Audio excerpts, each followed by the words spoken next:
ರಾಜ್ ನ್ಯೂಸ್ಗೆ ಸ್ವಾಗತ. ಇದೀಗ ಹೆಡ್ಲೈನ್ಸ್. ಸಿರ್ಸಿ ನಗರಸಭೆ ಸ್ಥಾಯಿ ಸಮಿತಿ ಅಧ್ಯಕ್ಷರಾಗಿ ಬಿಜೆಪಿ ಯುವ ನಾಯಕ ಕುಮಾರ್ ಬೋರ್ಕರ್ ಆಯ್ಕೆ.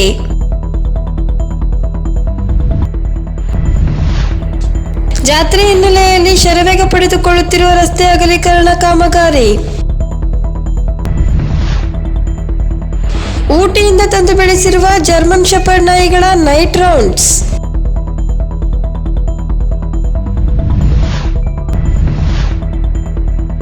ಕ್ಷುಲ್ಲಕ ಮನಸ್ಸು ಉದ್ಧರಿಸಲು ದೇವಸ್ಥಾನಗಳು ಬೇಕು. ಹಸಿರು ಸ್ವಾಮಿ ಕೇತಿಯ ಸ್ವರ್ಣವಲ್ಲಿ ಶ್ರೀ.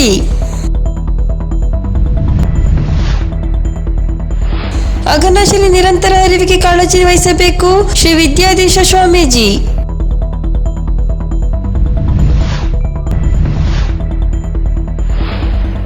ಮತ್ತು ವಿನಾಕಾರಣ ನಡು ರಸ್ತೆಯಲ್ಲಿ ಹೊಡೆದಾಟ ತಪ್ಪಿಸಲು ಬಂದವನ ಸ್ಥಿತಿ ಗಂಭೀರ.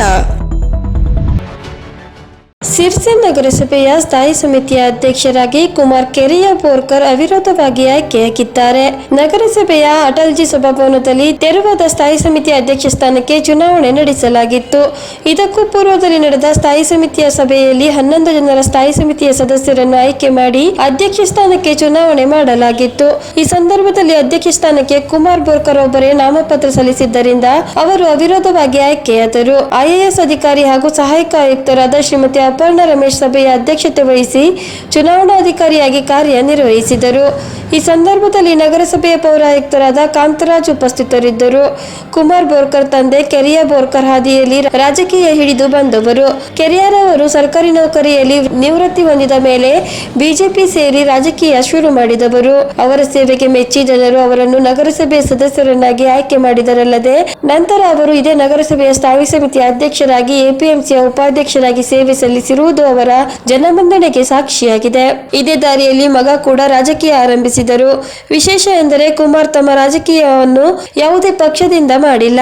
ಅವರು ನಗರಸಭೆಗೆ ಸ್ವತಂತ್ರವಾಗಿ ನಿಂತು ಅತ್ಯಧಿಕ ಮತಗಳಿಂದ ಗೆಲುವು ಸಾಧಿಸಿದ ನಂತರ ಬಿಜೆಪಿ ಸೇರ್ಪಡೆಗೊಂಡು ಜನಸೇವೆ ಮಾಡುತ್ತಿದ್ದಾರೆ. ಅವರೀಗ ಸ್ಥಾಯಿ ಸಮಿತಿಯ ಅಧ್ಯಕ್ಷರಾಗುವ ಭಾಗ್ಯವನ್ನು ಬಿಜೆಪಿ ನೀಡಿದೆ, ಅದು ಕೂಡ ಅವಿರೋಧವಾಗಿ ಆಯ್ಕೆ ಮಾಡುವ ಮೂಲಕ.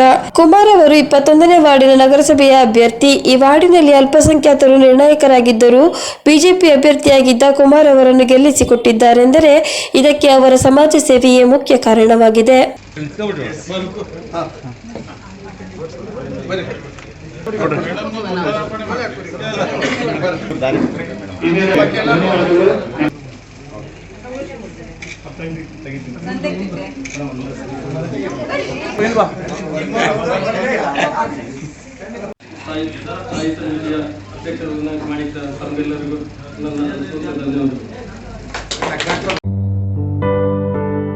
ಹೊಸತನದ ಉಲ್ಲಾಸ, ಪ್ರೀತಿಯ ಸ್ವಾದ, ಕಣ ಕಣದಲ್ಲಿ ರುಚಿ, ಪ್ರತಿ ಹೃದಯದಲ್ಲಿ ಬಾಂಧವ್ಯದ ಮಾಧುರ್ಯ.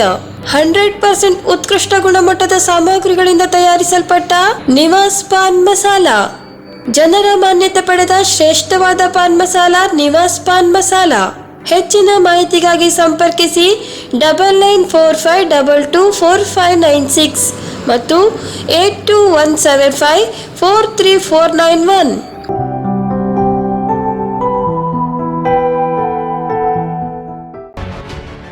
ನಾಡದೇವಿ ಸಿರ್ಸಿಯ ಶ್ರೀ ಮಾರಿಕಮ್ಮ ದೇವಿಯ ಜಾತ್ರೆಯು ಸನ್ನಿಹಿತವಾದಂತೆ ಇತ್ತ ಸಿರ್ಸಿ ನಗರದ ರಸ್ತೆ ಅಗಲೀಕರಣ ಕಾಮಗಾರಿ ಶರವೇಗದಲ್ಲಿ ಸಾಗುತ್ತಿದೆ.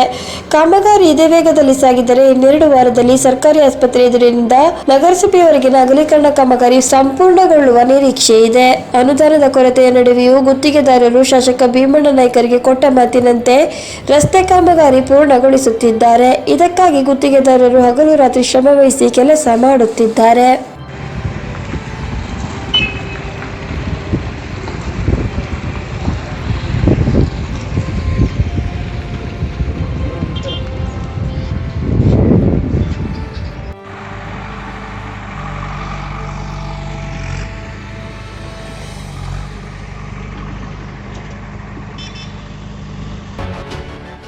ಸಿರಿಸಿಯ ಗಜೇಶ್ ವೆರ್ಣೇಕರ್ ಇವರ ನಾಯಿ ಪ್ರೀತಿ ಹೇಗಿದೆ ನೋಡಿ.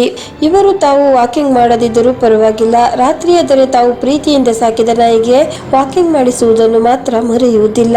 ಇವರು ತಮ್ಮ ರಕ್ಷಣೆಗಾಗಿ ಸಾಕಿದ ಜರ್ಮನ್ ಶೆಪರ್ಡ್ ಜಾತಿಯ ಗಂಡು ಮತ್ತು ಹೆಣ್ಣು ನಾಯಿಯನ್ನು ಸಾಕಿದ್ದಾರೆ.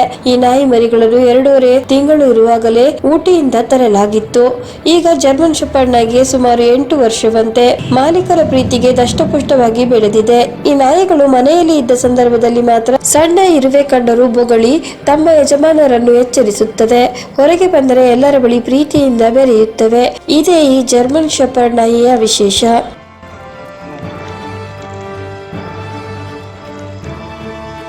ಅಲ್ಲ, ಯಾವ ತಳಿ ಇದು? ಇದು ಎಷ್ಟು ಅಂದಾಜು ವರ್ಷ ಆಗಿರೋದು ಇದಕ್ಕೆ? ಏಜ್ ಎರಡು ನಿಮ್ಮನೇದ? ನಿಮ್ಮ ಹೆಸರು? ಗಜೇಶ್. ಪೂರ್ತಿ ಹೆಸರು? ಗಜೇಶ್ ವೆರ್ಣೇಕರ್. ಎಲ್ಲಿ ಮನೆ? ಮಧುವನ ಹೋಟ್ಲ್ ಎದುರುಗಡೆ. ನೀವೇನು ಮಾಡ್ತೀರಿ? Jewellery shop. ಅದಕ್ಕೆ ರಕ್ಷಣೆ ಮಾಡ್ಲಿಕ್ಕೆ ಇಟ್ಟಿದ್ದ ಏನಕ್ಕಂತ ಸಾಕಿದ್ದ? ಏನು? ಅಲ್ಲ, ಇದಕ್ಕೆ ನಮ್ಮ ಮನೆ ಡೈಲಿ ಕರ್ಕೊಂಡ್ಬಿಡ್ತಾರೆ? ಈಗಲ್ಲ, ಈ ಮೊದಲು ಸಿಪ್ಪಿ ಬಜಾರ್, ಮೊದಲು ಇಲ್ಲಿ ಮನೆ ಆದ್ಮೇಲೆ ಇಲ್ಲಿ. ಅಲ್ಲ, ಎಲ್ಲಿ ಖರೀದಿ ಮಾಡಿದ್ರಿ? ಇದು ಊಟಿ. ಊಟಿಂದ ಎಷ್ಟು ವರ್ಷ ಮರಿ ಇತ್ತವಾಗ? ಎಷ್ಟು ವರ್ಷ ಮರಿ ಇತ್ತವಾಗ? 2.5 ತಿಂಗಳು. ಈಗ ಎಷ್ಟು ಹೊತ್ತಿಗೆ? ಅಲ್ಲಿ ಈಗ ಎಷ್ಟು ವರ್ಷ ಅದಕ್ಕೆ? 7.5 8 ವರ್ಷ. ಅಲ್ಲ, ಅದಕ್ಕೆ ನೀವು ಡೈಲಿ ವಾಕ್ ಮಾಡ್ತೀರ? ಬೆಳಗ್ಗೆ ಡೈಲಿ ರಾತ್ರಿ. ಬೆಳಗ್ಗೆ ರಾತ್ರಿ ಒಂದು ಟೈಮ್ ಅದಕ್ಕೆ ಲವ್. ಹಾಂ, ಡಾಗ್ ಲವ್ ಹೆಂಗೆ ಅಂತ? ಮೊದಲಿಂದನೂ ಇತ್ತು. ಇಲ್ಲ, ಹೊರಗೆ ಯಾರಿಗೂ ಏನು ಮಾಡೋದಿಲ್ಲ, ಮನೇಲಿ ಅಷ್ಟೇ. ಸಿಗ್ತದೆ, ಅಲ್ಲಿ ಓಡ್ ಹೋಗೋದಿಲ್ಲ ಅದು ಹಿಡಿಲಿಕ್ಕೆ ಅಂದ್ರೆ.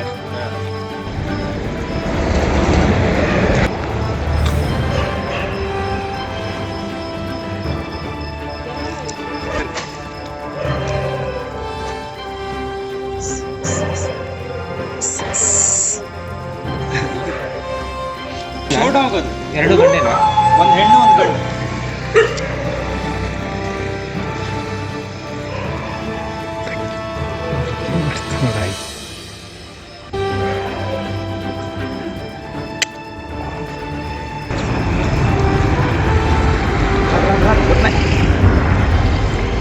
ಅದಕ್ಕೆ ಯಾವ ಭಾಷೆ ಸರ್? ಇದನ್ನು ನಾನು ಎಷ್ಟು ಭಾಷೆಯಲ್ಲಿ ಹ್ಯಾಂಡಲ್ ಮಾಡ್ತಾರೆ? ಕನ್ನಡ, ಇಂಗ್ಲೀಷ್?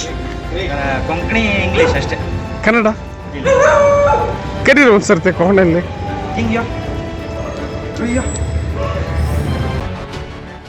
ಕ್ಷುಲ್ಲಕ ಮನಸ್ಸುಗಳನ್ನು ಉದ್ಧರಿಸಲು ದೇವಸ್ಥಾನಗಳು ಅಗತ್ಯ ಎಂದು ಸೋಂದ ಸ್ವರ್ಣವಲ್ಲಿ ಮಠಾಧೀಶ ಶ್ರೀ ಮಗಜಗದ್ಗುರು ಶಂಕರಾಚಾರ್ಯ ಶ್ರೀ ಗಂಗಾಧರೇಂದ್ರ ಸರಸ್ವತಿ ಮಹಾಸ್ವಾಮೀಜಿ ನುಡಿದರು. ಸೋಮವಾರ ಅವರು ನಗರದ ಪ್ರಸಿದ್ಧ ದೊಡ್ಡ ಗಣಪತಿ ಎಂದೇ ಹೆಸರಾದ ಶ್ರೀ ಮಹಾಗಣಪತಿ ದೇವರ ವಜ್ರಾಷ್ಟಬಂಧ ಲೇಪಿತ ಜೀರ್ಣಾಷ್ಟಬಂಧದ ಮಹೋತ್ಸವದ ನಿಮಿತ್ತ ನಡೆದ ಧರ್ಮಸಭೆಯಲ್ಲಿ ಸಾನ್ನಿಧ್ಯ ನೀಡಿ ಆಶೀರ್ವಚನ ನೀಡಿದರು. ಕ್ಷುಲ್ಲಕ ಭಾವವನ್ನು ಪುನೀತಗೊಳಿಸಿ ಉದ್ಧರಿಸಲು ದೇವಸ್ಥಾನಗಳು ಬೇಕು. ಮನಸ್ಸಿನ ಭಾವ ಮೇಲಕ್ಕೆತ್ತಲು ಇರುವ ಎಲ್ಲ ಉಪಾಯಗಳು ಉತ್ತಮವೇ. ಅದರಲ್ಲಿ ದೇವಸ್ಥಾನ ಬಹು ಸಹಕಾರಿ. ಭಾವದ ಜಾಗೃತಿ ದೇವಸ್ಥಾನದ ಮುಖ್ಯ ಉದ್ದೇಶ. ಭಕ್ತಿ ಸಿದ್ಧಾಂತ ಓದಿದರೆ ಬರುವುದಿಲ್ಲ. ಭಾವ ಉದ್ದೀಪನಕ್ಕೆ ವಿಚಾರದಿಂದ ಸಾಧ್ಯ ಇಲ್ಲ ಎಂದರು. ದೇವರು ಜೀವಚೈತನ್ಯ ರೂಪದಲ್ಲಿ ಇರುತ್ತಾನೆ. ಆ ಬಿಂಬದ ಮುಖ್ಯ ಸ್ಥಾನದಲ್ಲಿ ಭಿನ್ನ ಆದರೆ ದೇವರ ಸಾನ್ನಿಧ್ಯ ಇರುವುದಿಲ್ಲ. ಸಾನ್ನಿಧ್ಯ ಹಾಗೂ ಬಿಂಬ ಎರಡು ಉಳಿಸಿಕೊಳ್ಳಬೇಕು. ಅದಕ್ಕೆ ವಜ್ರಾಷ್ಟಬಂಧ ಒಳ್ಳೆಯ ಉಪಾಯ ಎಂದರು. ಹೊಸತನದ ಉಲ್ಲಾಸ, ಪ್ರೀತಿಯ ಸ್ವಾದ, ಕಣ ಕಣದಲ್ಲಿ ರುಚಿ, ಪ್ರತಿ ಹೃದಯದಲ್ಲಿ ಬಾಂಧವ್ಯದ ಮಾಧುರ್ಯ. 100% ಉತ್ಕೃಷ್ಟ ಗುಣಮಟ್ಟದ ಸಾಮಗ್ರಿಗಳಿಂದ ತಯಾರಿಸಲ್ಪಟ್ಟ ನಿವಾಸ್ ಪಾನ್ ಮಸಾಲ. ಜನರ ಮಾನ್ಯತೆ ಪಡೆದ ಶ್ರೇಷ್ಠವಾದ ಪಾನ್ ಮಸಾಲ ನಿವಾಸ್ ಪಾನ್ ಮಸಾಲ. ಹೆಚ್ಚಿನ ಮಾಹಿತಿಗಾಗಿ ಸಂಪರ್ಕಿಸಿ 9945224596 ಮತ್ತು 8217543491.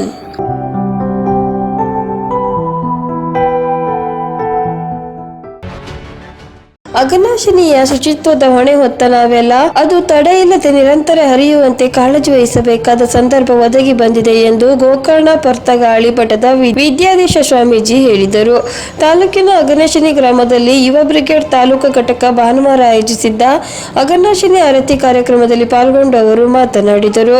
ಅಘನಾಶಿನಿ ನದಿಯಿಂದ ಬದುಕು ಕಟ್ಟಿಕೊಂಡ ನಾವು ಪ್ರತಿಯಾಗಿ ಅದಕ್ಕೆ ಏನು ಕೊಟ್ಟಿದ್ದೇವೆ ಎಂಬುದನ್ನು ಆತ್ಮಾವಲೋಕನ ಮಾಡಿಕೊಳ್ಳಬೇಕಾಗಿದೆ. ಜಗತ್ತಿನ ಗಮನ ಸೆಳೆದ ಅಘನಾಶಿನಿಯನ್ನು ಶುಚಿಯಾಗಿಡುವ ಮೂಲಕ ಮತ್ತೆ ನಾವು ದೇಶದ ಗಮನ ಸೆಳೆಯಬೇಕಿದೆ. ನಾವು ಮನೆಯಲ್ಲಿ ನೀರು ಬಳಸುವ ಪಾತ್ರೆ ಮಟ್ಟಿಗೆ ನದಿ ನಮ್ಮ ಬದುಕಿನಲ್ಲಿ ಹಾಸುಹೊಕ್ಕಾಗಿದೆ ಎಂದರು.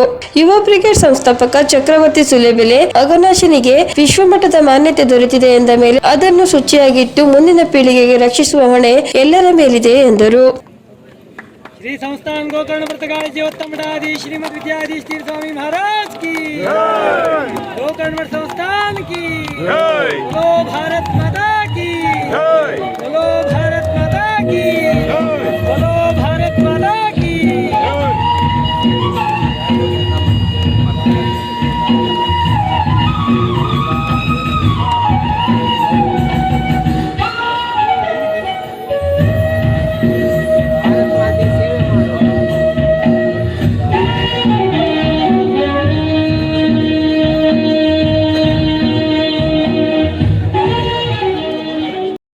ಆರತಿ ಎಲ್ಲ ನೋಡ್ಲಿಕ್ಕೆ ಕಾಣ್ತಾ ಇರಲಿಲ್ಲ. ಆದ್ರೆ ಹಿಂದಿನ ವರ್ಷದಿಂದ ಆರತಿ ಮಾಡೋದು ನೋಡ್ಲಿಕ್ಕೆ ನನಗೆ ಅವಕಾಶ ಸಿಕ್ಕಿದೆ ಅಂತ ಆ ಅಘನಾಶಿನಿ ಕೂಡ ಹೇಳ್ತಾ ಇದ್ದಾಳೆ. ಬನ್ನಿ ಕೇಳಿ, ನೀವು ಆರತಿ ಮಾಡ್ತಾ ಇದ್ರೆ ನಂಗೆ ಸಂತೋಷ ಆಗ್ತಾ ಇದೆ. ಈ ಹಿಂದೆ ಅನೇಕ ವಿಷಯಗಳನ್ನ ನೋಡಿದ್ದೇವೆ ನಾನು, ಆದ್ರೆ ಆರತಿ ಆಗೋದು ಯಾವತ್ತೂ ಕಂಡಿರ್ಲಿಲ್ಲ. ಆದ್ರೆ ಈಗ ನೀವು ಆರತಿ ಮಾಡ್ತಾ ಇರೋದ್ರಿಂದ ಮುಂದೆ ಅದನ್ನು ಕೂಡ ನಾನು ನೆನಪಲ್ಲಿ ಇಟ್ಕೊಳ್ತೇನೆ ಅಂತ ಆ ಅಘನಾಶಿನಿ ಹೇಳ್ತಾ ಇದ್ದಾಳೆ.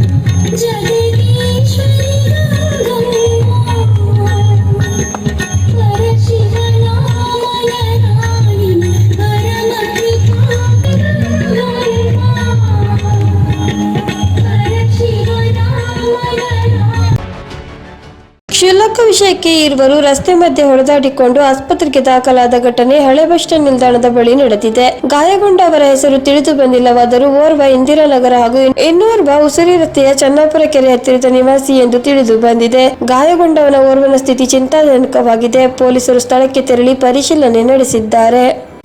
ಇಲ್ಲಿಗೆ ವಾರ್ತಾ ಪ್ರಸಾರ ಮುಕ್ತಾಯವಾಯಿತು. ಮುಂದಿನ ವಾರ್ತೆಗಳೊಂದಿಗೆ ಸಿಗೋಣ. ನಮಸ್ಕಾರ.